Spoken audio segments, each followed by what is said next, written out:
Let the road games begin. Phoenix Suns, toughest schedule remaining in the NBA, go on a 4-game road trip. Their first stop, the Forest City, Believe Land, Cleveland, Ohio. Cleveland is currently the 3rd seed in the Eastern Conference, a team that has surprised many this season because despite missing the 6th most games to injury, they're in the 3rd spot. They're a team that went 17-1 throughout January and the front end of February. They're a team that has the 3rd best defense in the league relative to defensive rating. It's a tough team to play, and they showed it right off the bat. Now, granted, numerous players were out for them, including Evan Mobley and Donovan Mitchell, Max Strus, who hit a half-court shot to beat the Mavs a week ago, but didn't mean that they were going to roll over and play dead. No, they decided to play with pace, and Darius Garland decided to drop 21 points on the Phoenix Suns in the first quarter as the Suns allowed Cleveland to score 41 points in that first. But ultimately, the Suns battled back, winning 117-111. Good start to the road trip, Matthew. It's exactly what you want. You want to go out there and get that dub. Every win is important, and this one was as well. 2 as well. Yeah, let's start the season now. Everything before, just who cares? Let's start the season now. I know Eric Gordon's hurt, but let's just start it now. Let's just build off of this one game. We're 1-0. Longest preseason ever. Huh? It was a 63-game preseason, but it's finally over. The regular season starts tonight. Start working your way up. Everyone else had a head start, but we can catch up a few spots maybe. But I just think right now you can just feel how this is kind of just the new beginning. I feel like, right? Maybe the last couple games, maybe the last 3 games, it's like a new beginning. Well, it's the first game in which Devin Booker returns after 4 games off. So it's the big 3 is back. And I know that we've said that probably like 6 times this season. It's like, hey, big 3's back again. But you felt it tonight. Of the 117 points that the Suns scored, 88 of those came from the big 3. And you need to have those kind of performances, and you need to have those guys who you know can get you a bucket when needed. Now, granted, the Suns went ice cold at the back end of the 4th quarter here. But like they've done this season, they've built just enough of a lead to where they can hold on to the roller coaster as it goes up and down. They're buckled in, as are we as Suns fans, going along for this crazy ride we call the 2023-2024 season. Yeah, it's the only way to do it. Only way to keep us interested all season long and not interested half the season. As the champs don't show up for half the season. Oh, yeah. I know that our views will continue to go up as we get closer to the postseason, and it's not that far away, 17 games out. So welcome, everybody, to another edition of the Suns Jam Session podcast. Whether you're watching along live on Facebook, YouTube, Twitter, or Twitch, we appreciate it, or Instagram. If you're watching or listening later, we appreciate it too. Wherever you are, support the show if you want to.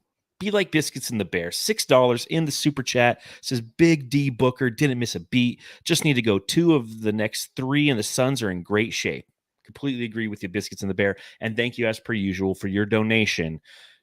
And that donation is always matching whatever the win differential is for the Phoenix Suns. So appreciate that very much. Hit the thumbs up if you guys want. If you don't want to, sure. If you're gonna rate us 5 stars. If you're not gonna rate us 5 stars, don't rate us. That's just kind of the nice thing to do. So let's pop them if we got them, Suns fans. Let's get into this game against Cleveland because there's plenty of little subplots to talk about and plenty of things that Matthew and I want to discuss. So pop them if you got them. If you got a Diet Dr. Pepper like me, I'm just kidding. If you're listening, this is definitely a beer. It's 100% a beer. Okay, just believe me.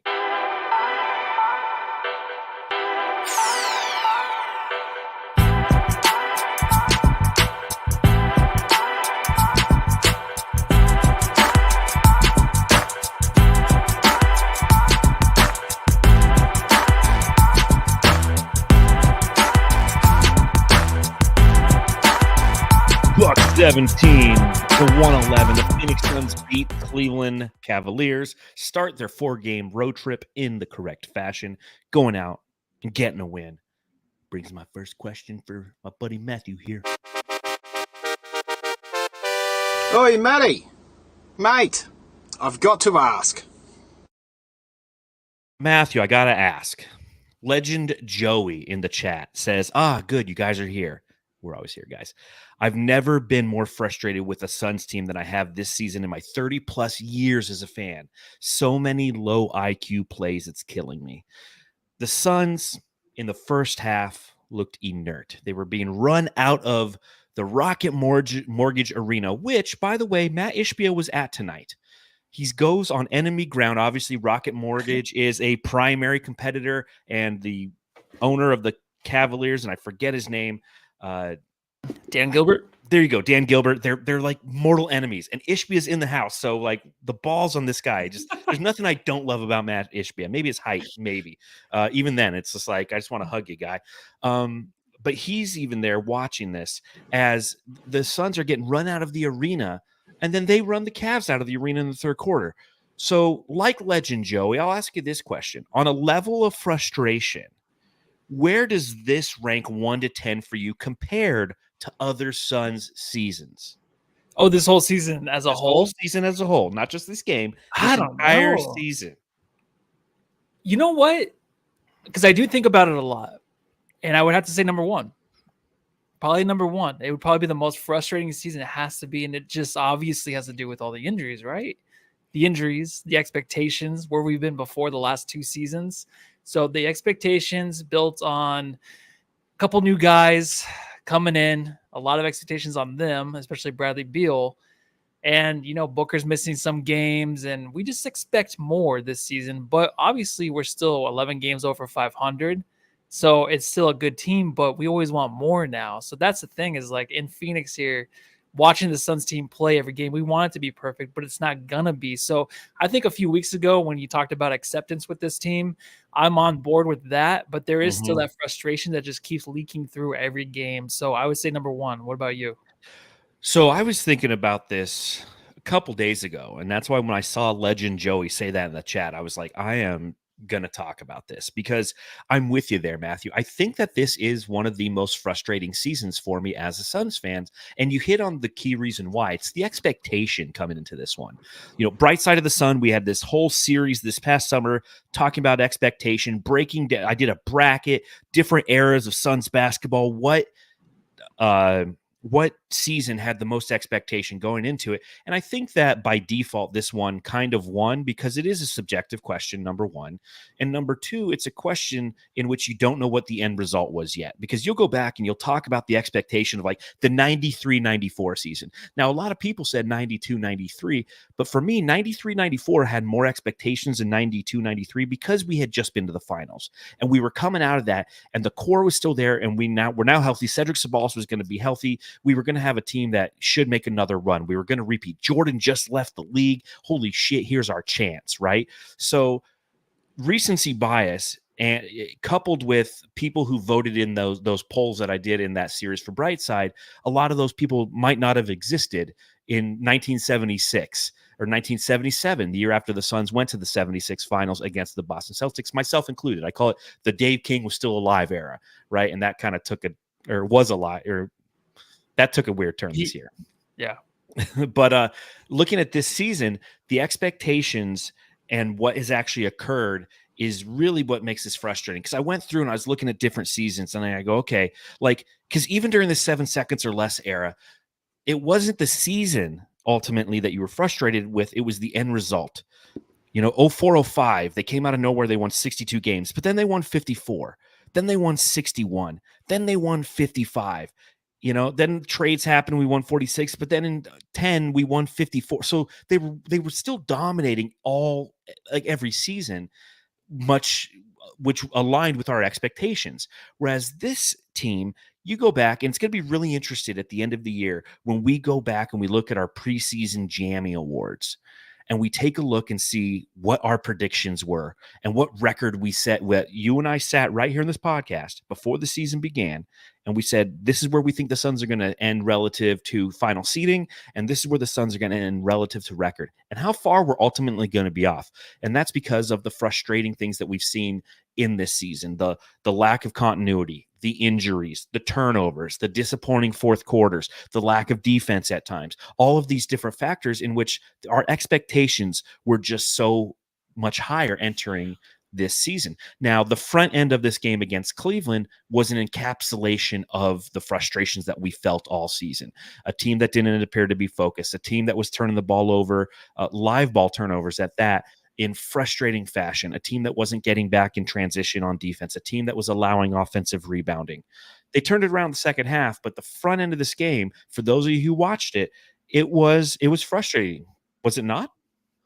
Yeah, no, it was. And a lot of the Jamsters in the chat are talking about how they kind of just got back home and they're just now watching replays, or they were a little late to the game. We'll tell you all about it, folks. Yeah, and I listened to most of the game on the radio. I was at work till 5:00, driving home, listening to John Bloom. But I got to tell you, the experience of that always is just fantastic. I mean, it seems like you're there live, and I love listening to him. The play-by-play.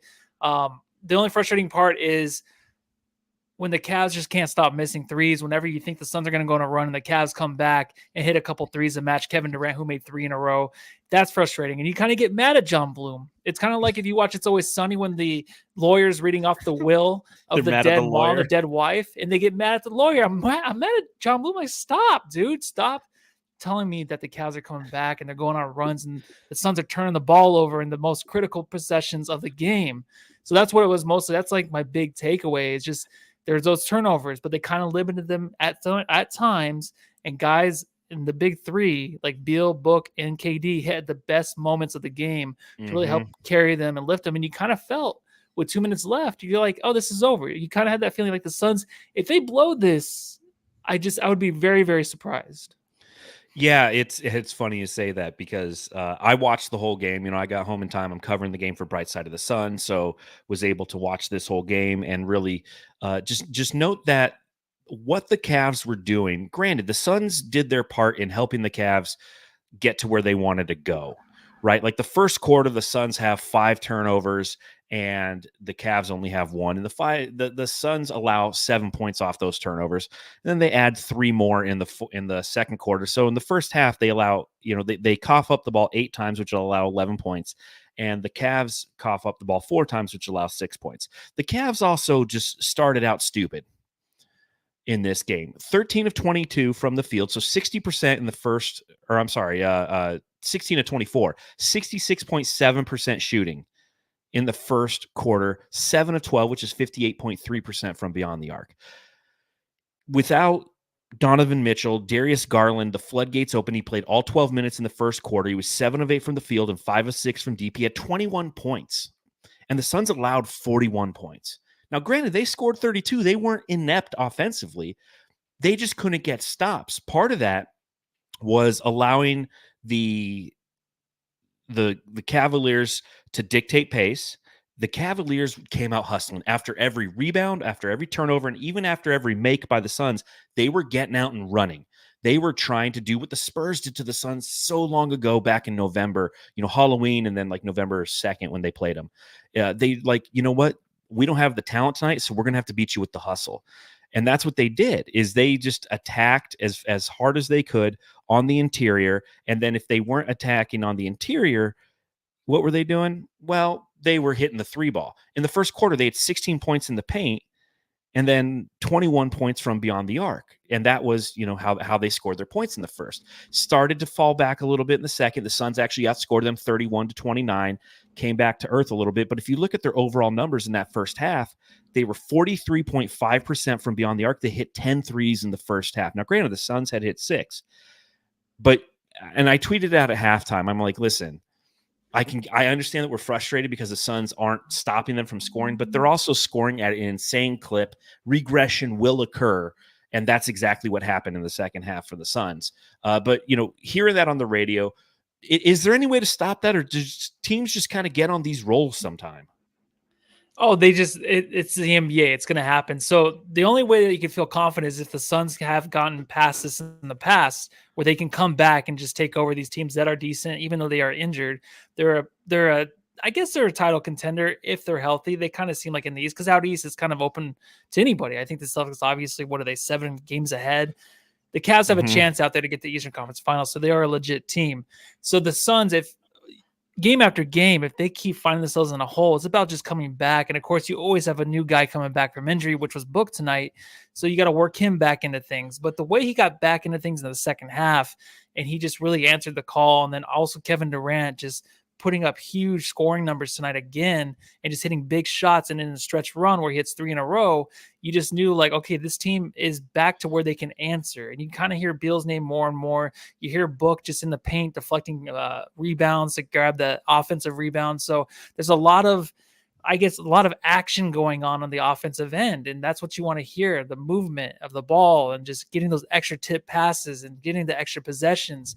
That just means this team, like someone said in the chat, they don't give up. They can't, and they just don't have the wiggle room right now because of how many games are left in the season. So I feel like they have that sense of urgency now to where every possession matters. So when they find themselves in the hole, I kind of don't mind it because teams are going to go on a run. We're going to hit that game in the playoffs where, we're going to be outscored like 9-6 when it comes to threes at the end of the first. It's going to happen like that. And then the team will take a 12 or 15 point lead into the second quarter. It's just about the response. So I'd rather work on that now, see how they can respond.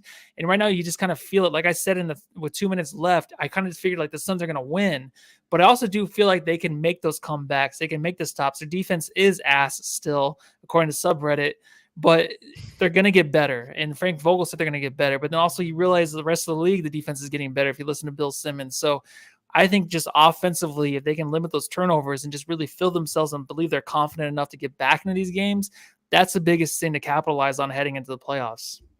100%. And it's going to be something that is, game to game. There's going to be highs and lows, and there's going to be different ways to win games.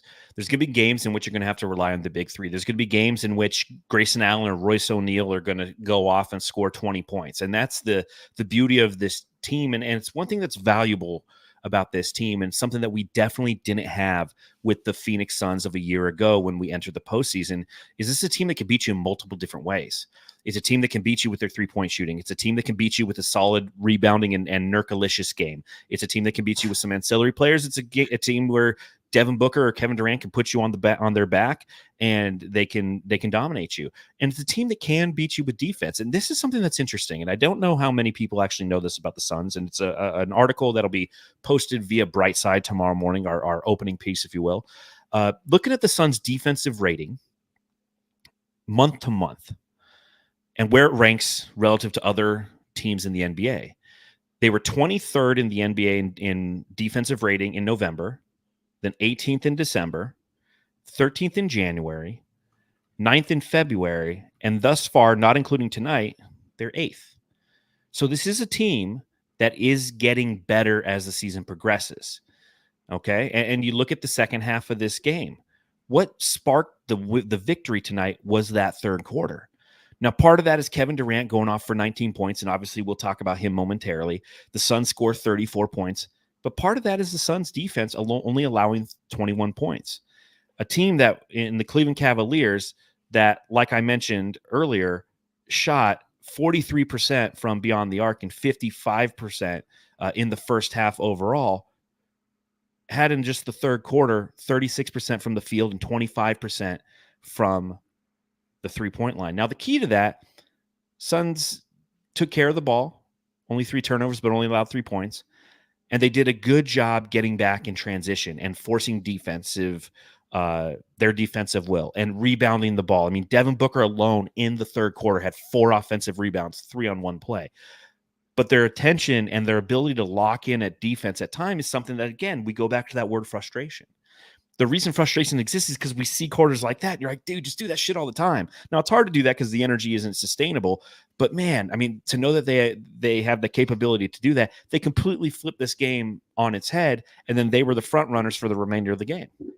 Yeah, you could just tell from the beginning. I mean, I know they were, from what I was listening on the radio, like they responded enough to where it's like they had the chance to win and they kind of believed in themselves in that way. But I think it's crucial where Booker comes out and the energy is kind of just there, right? I mean, you're missing one of the big three, but the energy he presented himself with out on the court in the second half was just huge. Like it was something that the Suns desperately needed that we kind of find from like other players, like other role players like Bol at times. But it was Book who I felt like led with the energy that the Suns needed to get to the finish line. Oh, you're muted. I Isn't said that so I said annoying? I hate agree. that so much. I don't want you to hear me I should burping just let Diet you. Dr. Peppers. I should just let you beat it the whole time. Like, yeah, you're right, John. Yeah, no, makes perfect sense. Yeah. I know that Book brought the energy, but Kevin Durant brought the scoring again tonight. Who the heck are you? I'm Kevin Durant. You know who I am. Y'all know who I am. Did anybody see a sniper? Did anybody see anything? I'm one of the best players to ever play the game. Durant tonight, 37 points on 14 of 26 from the field, 5 of 10 from beyond the arc, 8 rebounds, 6 assists, 1 steal, only 3 turnovers in this game. Was absolutely fantastic, as I mentioned, especially in that third quarter where he scored 19. I will say this. I went on FanDuel at halftime, and I saw it was plus 124 for Kevin Durant to score 8 points in the third. Money. Cash. He had that with like 7 minutes left in the quarter. But watching Kevin Durant play and the manner in which he went out there again tonight and carried this team offensively for stretches, it's unbelievably impressive. And I'll say this, and I'll ask you this question: do we all appreciate that we are witnessing one of the all-time greats have an all-time great season? Yeah, I mean, isn't that crazy? I mean, I was listening to Bill Simmons. Obviously, this is his 58th game of the season. I mean, like Correct. Nurk, he's been so consistent, and I think that his stats may earn him a first-team All-NBA spot if he stays this way. If he continues to have these blistering hot games where he's leading the team in points, like he has to be there.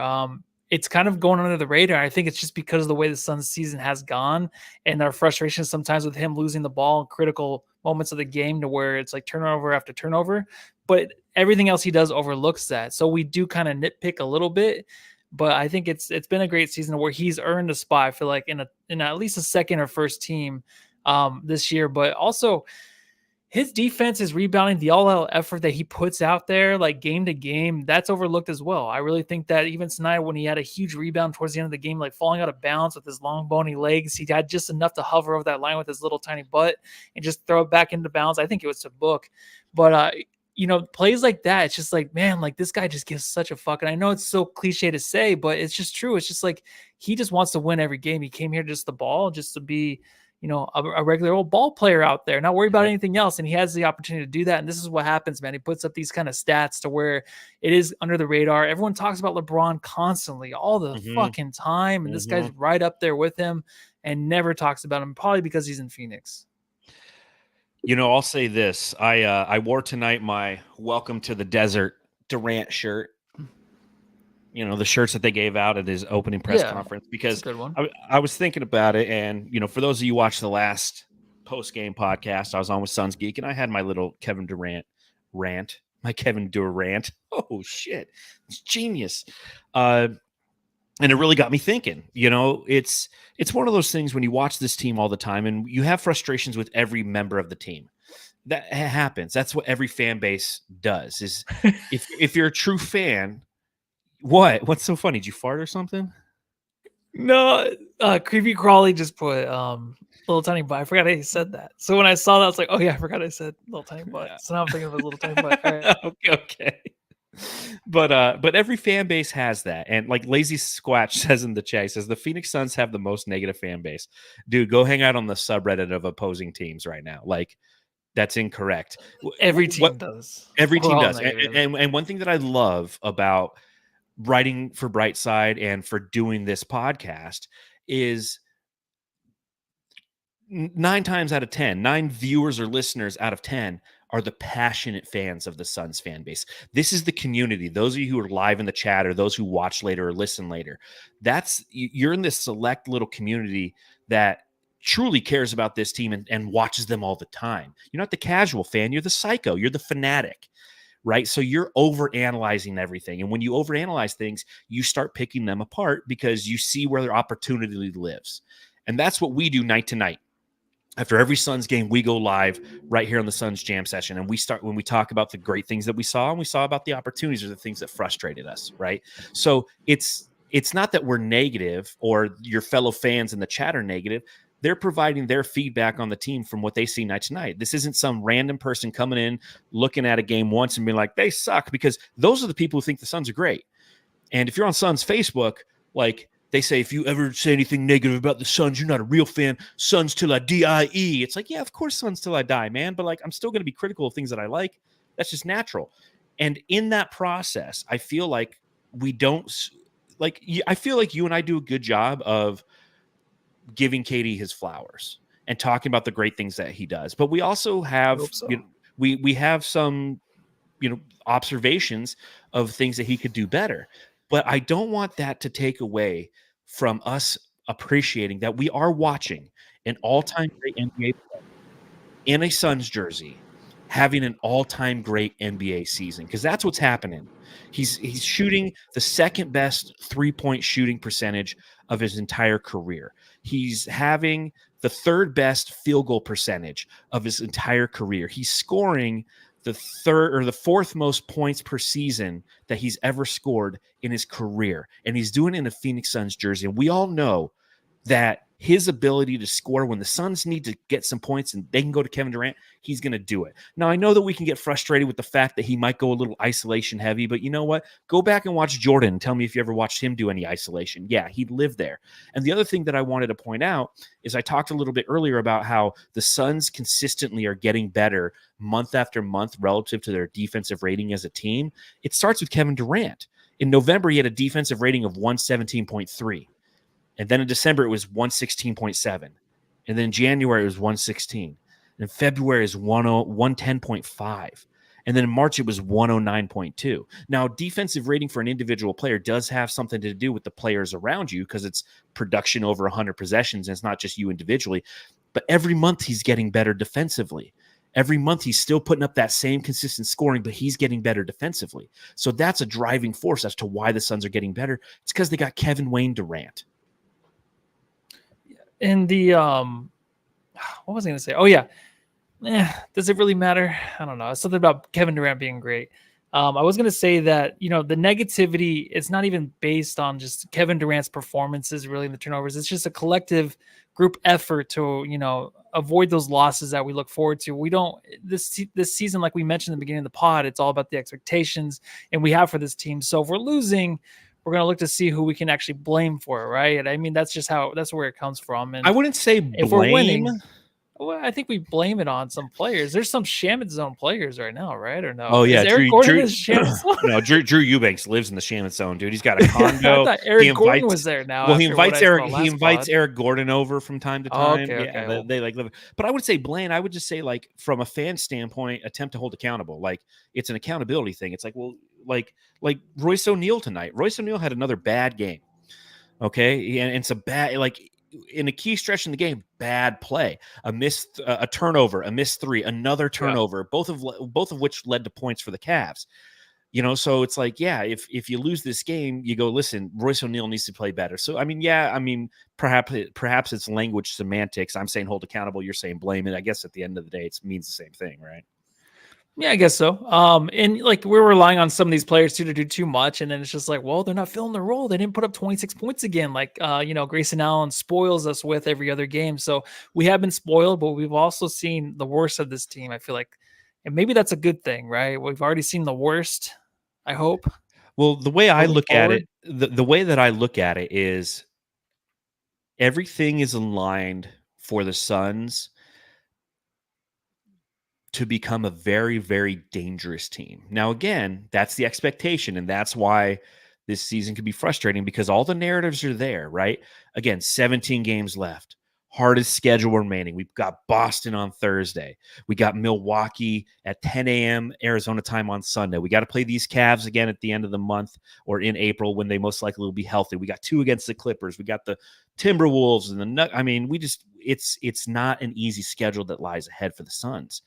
But if they can win more than they lose, and they can become tougher and grittier and understand and develop that identity that they're so without at times as they head towards the postseason, great things can happen. So all the narratives are aligned again for the Suns. and Vogel's using that. He's like, we're going to be a monster when we hit the playoffs. And, it's one of those iron sharpens iron kind of deals right now, right? The Suns are going right into the storm. And if they can come out the other side, they could be the only ship left. And Bubba Gump Shrimp Company is going to become a very profitable organization for the Suns. Devin Booker. Big Dick Booker. Funny trying to make like a serious point, and then it's like Big Dick Booker. That's the Suns jam session. What can I say? Booker returns tonight, missing 4 games with the ankle injury. Comes back 11 of 22 from the field, only 1 of 7 from beyond the arc, but he had 27 points. He had 7 assists. He had 6 rebounds, 4 of those of the offensive variety. Great to have Booker back. Great to see his energy back tonight, right, Matthew? Yeah, I mean, seeing that he's back earlier today, I was so excited, man. I was so excited to just sit there and listen to it on the radio and not be able to really see it. But I mean, like I mentioned earlier, his energy was great. I mean, in the second half, he really picked up a lot of what some of the other players are leaving behind in the role players. But, he did the little dirty things here or there to help the team win. He said he missed some shots at the end of the game. He did. But he'll get back into the groove. So he's not like Kevin Durant, where Kevin Durant needs like 2 or 3 games to get his shot back. His shot will be there eventually, probably next game, but he can do other things too to help this team out.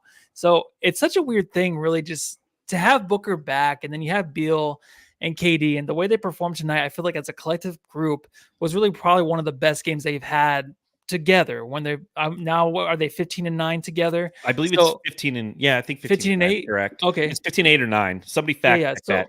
Which isn't too bad, but I feel like this was probably one of the better, and it's Thanks. coming at a good time too on this. Did you check with nephew Ashley or niece Ashley? Yeah, producer Ash. Producer okay. Ashley. So she's running the numbers on the Scamtron. Yeah, and like I was saying, to head into this road trip with him healthy, that's huge, dude. I love these East Coast road trips, not because it's an early game, but because his team right before the playoffs start, like they can get these these issues down they have behind the scenes. They can, instead of not talking to each other where it's affecting their court play, they can actually go into each other's hotel room and like figure it out. So that's what I look forward to the most. Do you think that they're taking the whiteboard like to the hotel room and they're like, okay, so here you go. If you run this set and you're over here, I don't know. I wonder what they do. I bet you they don't talk. I think Chris Paul's probably the only one that talks ball outside of the game and practice, right? No, because I don't think these Kevin guys Durant do. has to. You think so? I don't feel like he would. I feel like maybe he would. I feel like he would. Well, I agree that having Devin Booker back just gives an infusion of energy to this team, and it's a challenge that the Suns was very noticeable when Saban Lee was getting minutes over this past 4 games, and you're sitting out there and you're just like, he's inert. He's not what you need, and knowing that Devin Booker is going to have the ability to go out there again tonight, plays a total of 38 minutes. He played. It's like anything to not have restriction. I heard that before the game on the game show. I heard they said no. None. Yeah. Okay. Amanda Flugrad's like, no, there's no minutes restriction for Booker. I'm like, good, man, because I don't want to see Saban Lee out there at all. Love him, but I just no, you don't. I like him. I like Saban Lee. I love Saban. I know you do. I like him. I mean, he's okay. I mean, he's there, number 38. That's cool, right? Like, let's get on a jersey, That's good. But it's essentially he doesn't really accomplish anything, and he's not an offensive threat or a defensive threat. I mean, he can attack, but he's not even doing pump fakes anymore. He used to pump fake and then like attack the basket. Now he just gets the ball and attacks, and you're like, dude, you didn't even try to distribute the ball. So having him back and knowing that that's going to absorb some of those minutes, knowing that Okogie's close to getting back, those are the guys who are going to really help this team in the long run, because we're not giving out garbage minutes. We're not just like handing them out like you're at the front end of a line. You're like, hey, anybody need some minutes here? Here's some for you. Here's some for you. And I got a question for you, Matthew, without looking at the box score. So you can't look at the box. You know what time it is. Trivia time. Proving the point that the Suns still aren't back healthy, who are the only 2 players to score off the bench tonight? Well, it wasn't Bobo. I already checked that. That's correct. The first thing I go to when I get home. With 5 minutes left in the game. What did my Bobo do? The only 2 players, I'll say Eubanks. I know he had a putback. That's An correct. offensive rebound put back. And then I'm going to say this is tough. I don't know why. Who's the other guy that came off the bench today? Because I know Eric Gordon's out. Wow, this is terrible. Who is it? Terrible. Take a lap. God awful. Get going. Terrible. Take a lap. I was going to say Royce. It was not Bol Bol. I was going to say it was Roddy. It was not Royce O'Neal. No, I know. It was David Roddy. There he is! There's the Rowdy one! There is Rowdy! 2 points for him. So we only had 6 points off the bench. Yikes. Yeah, yikes. But again, as long as this isn't who the Suns are all the time, I'm okay with it because, one, it's a win. And two, it's a win. I mean, that's all that matters right now. But the bench depth, and the point I'm making is the bench is hurting. Royce O'Neal needs to be a guy who comes off the bench and scores. Josh Okogie is a guy who can get you some points. I mean, we don't expect him to score a bunch, but can get you some points. And Drew Eubanks is something to be desired right now. Big Crank Eubanks. Crank that soul, now I mean you. Crank that soul, now I mean you. Crank that soul, now I mean you. Crank that soul, now what? Now, a conversation that Suns Geek and I had after the game against the Boston Celtics is something that, I came to the conclusion, like, you can't pull Eubanks to put in Udoka Azubuike right now because you want Eubanks to go into the postseason confident in the minutes that he's been allocated. But I don't know why Frank Vogel keeps him out there and kept him out there for the remainder of this game, because he was making some boneheaded plays. He wasn't rebounding. He was allowing offensive rebounds. He was tapping the ball to the opposing team because he couldn't grab the rebound. Again, 18 minutes played for him. He had 4 points. He had 6 rebounds. But how many offensive rebounds did he allow in that final quarter? Because the final quarter for the Cavaliers, they ended up with 4 offensive rebounds. There was a chance for them to come back. Now, they ended with only 4 second chance points because they were 2 of 4 from the field. But why, Frank Vogel, why is he playing Eubanks over Nurk late in the game, Matthew? That's what I was gonna. That's what I was gonna. Yeah, I didn't even get to see any Nurk, and this is really tearing up my heart because I didn't see any of it. So I'm like, did something happen to him? And I was gonna ask you that later in the pod when we talked about him, but he just didn't play, huh? It was just Eubanks. Because the way Eubanks looks is when you're trying to grab those boys, it just looks like you're going to a concert and you're trying to get up close to the stage and you're jumping over people's backs. That's all it looks like. It's not really any box out using your body or anything like that. He just has a hard time doing that, man. But I mean, he's had the games, the stretches lately where he's looked kind of consistent, more competent in his game. But now it's like, okay, well, can we see what else we have in Thaddeus? Can we see what else we have in these other guys? Because I think that I don't remember who asked it, but the press conference after last game, they asked about Thaddeus, and he said that he's right behind Eubanks on the depth chart. It's like, okay, well, what does that even mean? Like, you really have Eubanks and then Thaddeus Young on the depth chart as their centers? Like, I don't get that, but I really want to see what else we have. I think we know what we have, where Eubanks might play one good game a series, come out and have some big minutes. But I think we got to know what else we have. And I'm not even going to mention the Bol Bol thing, but I mean, he's not getting any fucking minutes. So I don't know. He didn't tonight. Frank. He did. What do you want, Frank? Did he only have 13? I thought he had like 7 points, 6 rebounds in like 13 minutes last game. And sounds about right. He plays anywhere between like 13 and 16 minutes. Frustrating, like that's kind of because you're at that point where you're trying to whittle down that rotation at this point of the season, and that's all he was going to get in the playoffs. You're not going to play Bol Bol 25 minutes. I'm not saying that's right or wrong, but that's not what Frank Vogel's going to do. Now you can't. But people were saying it in the chat last time. Maybe we should see some Thad. And I'm not opposed. To see some Thad. Nurk was fasting today? Yeah, he was fasting, not even water, so that's probably what it was. Are you serious? Was he? Yeah, it's yeah, he had a shirt on that says not even water. I think he was fasting for 24 hours. Because Ramadan's going on. Yeah. Okay. Well, that would make sense. Okay.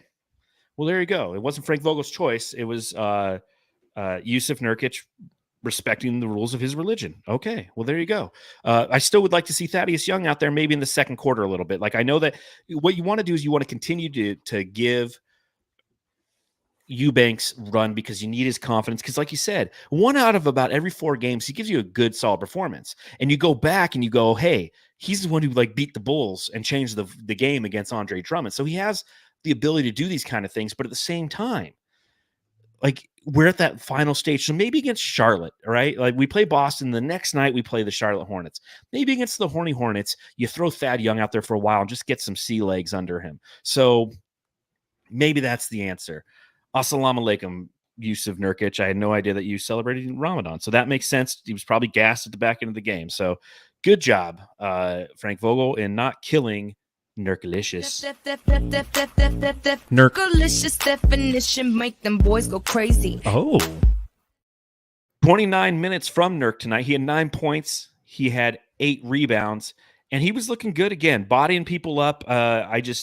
One thing that I want to throw out there is a reminder to everybody, and again, 7.7 rebounds in the first half. So didn't play a ton in the second half, 13 minutes in the second half, wasn't highly productive. Yusuf Nurkic is somebody who everybody entering the season said, good luck with him. Right. And it's funny because, I'll finish this thought. It's funny because I'm in this kind of mode because now we're at the back end of the season. And obviously on the conversation that we just had about Kevin Durant, I'm talking about, hey, we're witnessing one of the greatest players of all time have an all-time great season. Appreciate this, Suns fans. Because 10 years from now, you're going to go back and look at the 2023, 2024 season and performances from Kevin Durant. Like, fuck, man, we were lucky to watch this.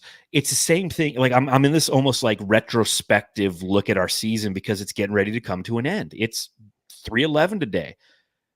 I was trying to think of some 311 songs right off the dome, and I can't. Oh, the band? Okay. Yeah, Amber. I forgot about 311. I just Amber is the color of your energy. Whoa! It's one of those bands where you didn't really want to admit you liked, or did you? I love 311, dude. I made a 311 Sublime website on GeoCities in like 1997. Okay, so don't stay home. Just enjoy some 311. But it's 311, so that means that the playoffs are right around the corner. So this season's starting to wrap up, and it's trying to go, what was this season? And Nurkic has been such an amazing addition. And obviously, one of the narratives this season was, good luck with him. He's not going to play. Well, tonight was his 61st game. He's been the most consistent starter we've had. He hasn't played this many games since he played 72 games in his third season in Portland back in 2018/19. We're getting an amazing Nurk season as well. And I just want everyone to appreciate that as well. That's all I got to say. Yeah, and it's really quick too. It was skimmed over. If you listen to Bill Simmons' pod, we're always going to talk about this. I don't care. It was skimmed over again. How he didn't predict Nurk to play this many games. That was his version of giving Nurk credit. Yeah, that was it. Yeah, I think, and I think it's like, he's probably the most important player on that team. it's also another reason why I think I'm thinking about this is Bill Simmons. Obviously, the Suns lost to the Celtics, which means Bill Simmons finally watched a Suns game this past weekend, and he's probably like, oh shit, Kevin Durant's really good, and Nurk's pretty damn good too. So oh shit, I didn't realize. Yeah. I really didn't say. I'm all mixed up. Don't know what to do. Next thing you turn around and find a person is you. And all of a sudden he gives the Suns a little bit of respect because he finally witnessed them. But a great season from Nurk and a solid performance again tonight. Man, I think that's all I got to say about that. What else you got in your notes? No notes. Just subreddit stuff. Oh yeah, I didn't take notes because I wrote the recap for Brightside. So you want to do a little subreddit stakeout? I'm down. Matthew was in Believe Land today. The Suns Jam Session subreddit stakeout. I have yet to eat dinner, and steak sounds delicious. And I was just saying steak sounds delicious. Now I just look like Wayne's World. Dude, I've got my sunglasses. Can you do a Garth impression? Yeah, remember I do that every time I host a pod by myself. Who said that? Someone said that. I'll just wear these. I'm having a good time. Sunglasses are the sideburns. All right, there we go. All right, let's see if I can just force this one out. Yeah. All right. Is that a poop? Yeah, I just gotta squeeze one out really quick. I just threw up too. I want to look skinny for all you guys. So, Booker. Him and I hang out, so I can relate to this one. Booker looking like he did a couple bumps at halftime. So yeah, came out with that energy. So that's where I got all my notes from today. That energy Book had today is from subreddit. So I stole that one.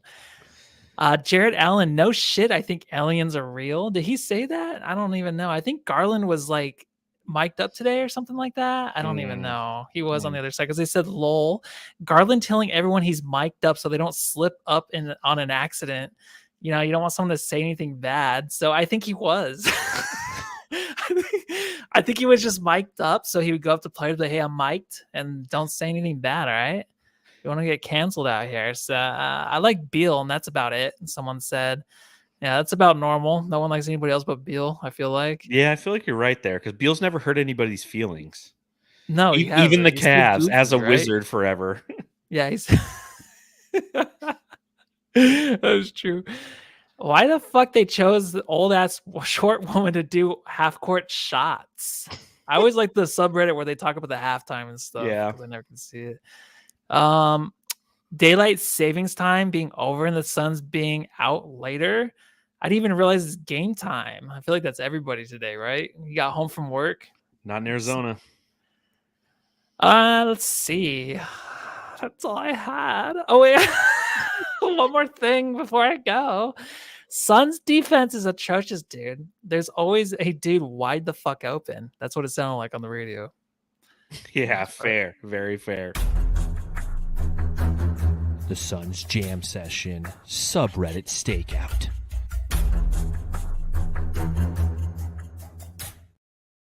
Let's talk some Brad Beal.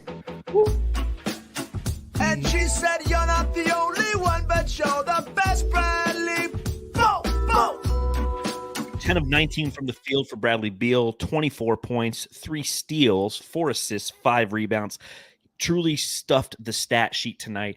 This was the best that I've seen Beal look probably all season. I know he's had a couple games where he's had a higher point total, but his shiftiness, his ability to stop, because we've seen it even during the season, he'll get so far ahead of himself that when he stops, he'll slide that foot, and then he ultimately can't get off a good jump shot. But his shiftiness, his active hands on the defensive end, I really thought it was a complete game from Bradley Beal, which is why I think this is overall and holistically the best big 3 game that we've had this season, because Booker brought the energy, KD brought the shot making, and Beal brought the shiftiness and the fuck shit up ability. And I like seeing that tonight. Yeah, a couple open court dunks too tonight. I heard, just breakaway dunks, on the fast break. One, I think it was a Grayson Allen had a steal and he kind of missed him on the outlet pass, so that would have been 3. So that's awesome to hear. Beal just reminds me of a wide receiver, doesn't he? To you, like, yes, the way he plays, like, he's not as, I know he does the shiftiness and stuff like that, but the way he gets to the rim and stuff, like, he's kind of just reckless in a way to where he'll just throw himself at guys or throw himself into the crowd, like kind of crowd surf after, which is not what you always want to see, but he just reminds me of a receiver so much, the way he can just like zip by these guys defensively or on the defensive end and just get by anybody to really grab the ball and just head the other way and beat anybody down court. So super quick, just built like one. But I don't know. I had that take a couple games ago. I'm sure people think that too, but the way he can actually move out there reminds me of a wide receiver. He's like Tyreek Hill-esque, if you will. Like, he has that speed, and even at his age, he's still unbelievably quick. Sometimes too quick, he leaves the ball behind him. He's like, oh, shit, I got to dribble this thing too. But a great game by him, and as this team develops, knowing that he's your tertiary scorer is what makes them so deadly. And we saw that tonight with how wide open he was getting and how his gravity, because that's what he's been doing, is he's starting to attack the interior. And that's so valuable for this team, is because that is where the Suns have had challenges.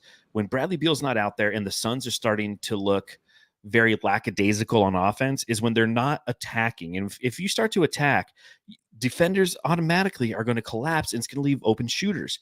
And I feel like when the Suns have issues, they're trying to run high screen roll or isolation ball on one side, and that doesn't work. Even with the screen and roll, you're forcing 4 people into one spot, the person with the ball, his defender, the screener, and his defender. Now it's the switchability in there that's going to allow for openings and somebody finding the best shot possible.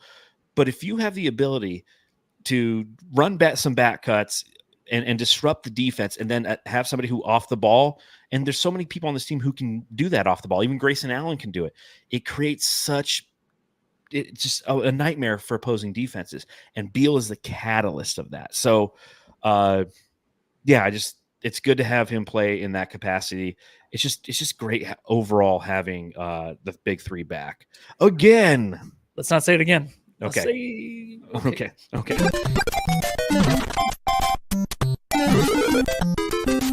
Jam star of the game.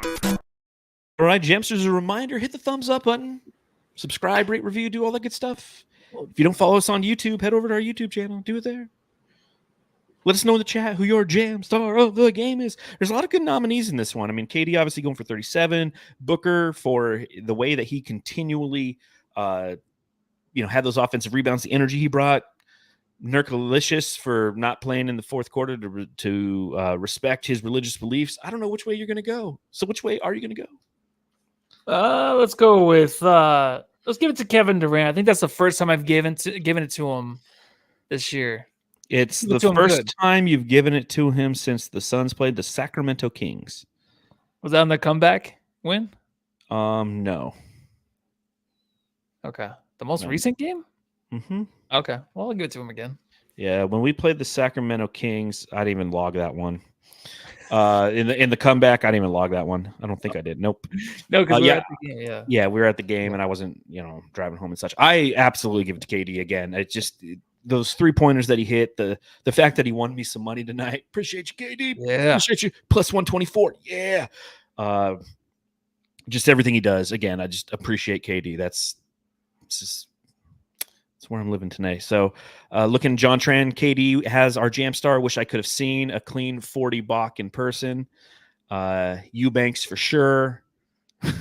Eubanks for sure. Kevin Dizzle from CL Oracle. Suns Fever gives its jam star, the big three. I like that. I believe it's pronounced Derizzle. Yeah, so let's change it up here a little bit. We got about 9 minutes left. Let's talk some childhood trauma. Childhood trauma. Well, we did ask the question in the chat. Let's see what some of the Jamsters said. We said childhood trauma topics. So, we'll start with this one. Francisco C. Weird bathroom experiences at school trauma. Yeah, I have one. Do you have one? Of course. Oh yeah, I got a funny one. No, I don't want to say that one. Whoa, there's multiple ones? Yeah, there's multiple ones. I think this one I might have already said before. I feel like mine I might have, but also yeah. So I don't know. I guess I'll just say it quickly. So I think I was in second grade. I went in to go take a deuce. And I remember a bully came in and was yelling at me to get out of the stall. So I didn't wipe my butt. I just ran out of there. And I remember him looking at my poop going, ew. And then that was it. Is that traumatic for you to this day? I mean, I can still think about it. It's not really traumatic, but I feel like it kind of, before that, I was just cool with, pooping, doing whatever I had to do in public bathrooms at that age. And then after that, I was a little scared. So it was a little traumatizing for sure. So mine, it was first grade, and the whole team went on a field trip to Universal Studios. I grew up in the greater Los Angeles area, up in San Fernando Valley, and it was super cool because we got to see like the Ninja Turtles, and everybody who went got a Ninja Turtle toy. I ended up getting a Ninja Turtle toy of like Bebop. Like I wanted Michelangelo, and so I went to go to the bathroom and take a pee at the urinal, and I pulled my pants all the way down to do it. And I did it, and then like a kid next to me started laughing at me. He's like, hey, what are you doing? I was like, what do you mean, what am I doing? He's like, you're supposed to just unzip and go. I didn't know. I was in first grade. And then I'll never forget the last day of school, he turned around and he laughed. He's like, you pulled your pants all the way down to go pee. I was like, oh my God, dude. It's like it's like in Superbad. Some people never forget. Yeah, it's totally what happens. To this day, like I don't pull my pants down to go to the bathroom and I always think of that motherfucker. Blaze Megatron, childhood trauma. What food/drink can't you eat now that you used to love as a kid? Everything. I can't eat everything. Has corn. I still will. Everything makes me feel like shit. But yeah, I don't eat anything. Well, I do, but I definitely feel it. So I would say just everything. Me, it's milk. I used to love milk, and I fucking hate milk now. Milk is gross. gross. Milk is Yeah, not natural. Like, you have to I had milk pasteurize last it. night. Ew, Yeah, it's I weird having milk now. It's I don't put milk in my cereal, and Yeah, but there's something that happened though to you, right? Like your mom yeah. or something? Like My she my sister, when we were kids, she got a big, like, bowl, and she put a bunch of Cheerios in it, and then so she put some Yeah. milk in it, and then she realized that she didn't have enough Cheerios, so she put more Cheerios in it, and then she realized she didn't have enough milk, so she put some more milk in it, and then she decided she didn't wanna eat it, and, like, we grew up poor, and milk Yeah. was expensive, so my mom was frustrated, she took and she dumped it on my sister's head. And Oh, I just remember yeah. my sister crying through milk and Cheerios, and Jeez. after that, I'm like, "I don't put milk in cereal, I don't like milk, milk's gross." Yikes. And just so if anybody asks, I don't put anything in cereal, I eat it dry, okay? And it's not like, "Well, I do you don't put even water?" Like, no, I don't I fucking can't have cereal. I don't put anything. It's just gross. Creepy Crawly, are there any cringeworthy moments that still affect you today? Are there any that don't affect you today? Oh, Yeah, I mean, all of them, right? yeah, I kinda feel In a like way. my whole childhood is just Yeah, I mean, one. you are who you are by the age of 10, I think. Like you're 90% complete by the age of 10, so everything kind of sticks with you. I I remember once, and this sounds dumb. I remember like something that just makes me cringe. It was just stupid. Is I got like new batting gloves. I grew up playing baseball, and I got new batting gloves. And like one day, and this is like second or third grade, maybe fourth, maybe it was fourth. Back when I was going to a private school that had like 35 kids in it. It was in a house in Moore Park, California. I wore my batting gloves to school all day, and then like Yeah. somebody's like, "What are you doing?" I was like, "Dude, I'm just wearing my batting gloves. I'm trying to break them in." And like, there's only like 10 kids at the school who were like my friends at the time because there's only 35 total, and they all made fun of me. And even to this day, it's just like it's cringeworthy. I'm like, what the fuck? Yeah, but It's not a it's great not as story, but bad though. it's not Yeah. horrible. But it's just one of those things where it's just like I don't know. Nobody likes being made fun of. And Creepy Crawly says, "Sounds like a cult." Yeah, it was a Catholic school. I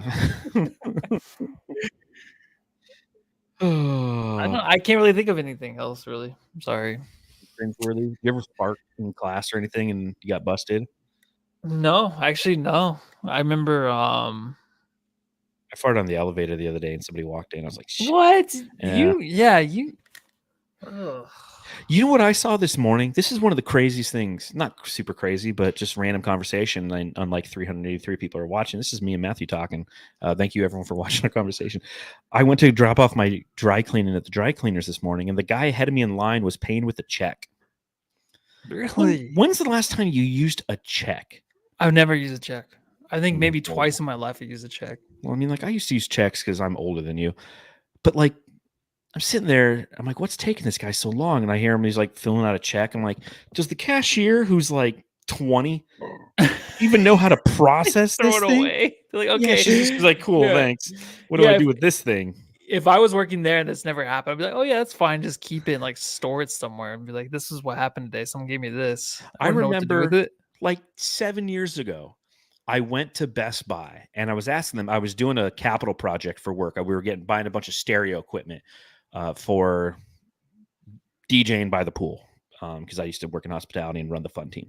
And I went to them. I go, listen, my company says that we can buy the equipment. I need to get a quote, and they're going to pay by check.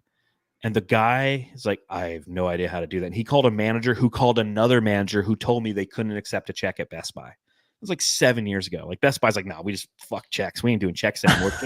You know, I'm like, no, this would be like a corporate check. It's for the exact specified amount based on the quote. Like you'd give me a quote, I'd have that in writing. And they're like, nope, yeah, we're not doing that. You don't have a purchasing card. I'm like, not for a capital project. Capital projects are 10 grand or more. Like we're going to buy 10 grand worth of equipment. You don't want that? They're like, we don't accept checks. I'm like, what fucking, I'm like, okay, checks are dead. And then this morning, a guy is paying for his dry cleaning with a check. There you go. Somebody still has them out there. Somebody still use them. So that, ladies and gentlemen, is kind of some. Yeah, I feel really like I good kind of let you guys trauma. down. On feel my like I did side, I too. feel like I let you guys down. I feel like I did too. I'm like, subreddit, I wore batting gloves. This wasn't really, the best energy for me. Book brought Childhood trauma. We're doing it again? No, I was closing the segment out. Oh. I'm like, I don't know what else to talk about. Well, the next time we'll see you, Jamsters, is on Thursday after the Suns play the Boston Celtics for the second time in a week. I think what time's that game start? Is it 4 o'clock Arizona time? No, that one's 4:30, and then the one on Friday against the Horny Hornets is 4, and then the 10 o'clock start on Sunday against the game. The Bucks. The Bucks. We were so happy for daylight savings to be over because all those West Coast games no longer will be at 8 o'clock local time. They'll be at 7. And what happens the first week after daylight savings? The Suns go on the road and all the games start at 4:30 and now 10 in the morning. But I don't mind too much. Today I couldn't get home, but I told my work, I'm like, I gotta leave at least at 4 by 4 the next few. So all right. Otherwise, I like it. Well, we'll see you then, Jamsters. A reminder, go ahead and follow me at Darth Voida on Twitter. You can read my writing at brightsideofthesun.com. You can follow the show at Suns Jam. You can follow Matthew at Matthew Lissy home at 4 o'clock because that's when he'll be leaving a little bit earlier to watch that Celtics game on Thursday. Until then, ladies and Jamsters, go home and love your farts. Your batting gloves.